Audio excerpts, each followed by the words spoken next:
Evakuasi terhadap korban bencana banjir terus dilakukan dalam membantu para korban banjir. Kali ini para polisi terjun langsung menerjang banjir untuk membantu melakukan evakuasi warga. Kejadian ini dibagikan di akun TikTok @people.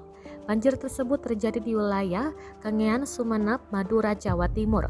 Polisi tersebut membentangkan kedua tangannya ke belakang untuk dipegang oleh seorang polisi lainnya dan warga yang berada di belakangnya. Kemudian dia dan sejumlah warga membuat formasi seperti lingkaran dengan bergandengan tangan. Ibu-ibu tersebut dengan hati-hati berjalan menerjang banjir sambil berpegangan dengan sang polisi. Aksi heroik pria berseragam itu pun menuai berbagai komentar positif dari warganet.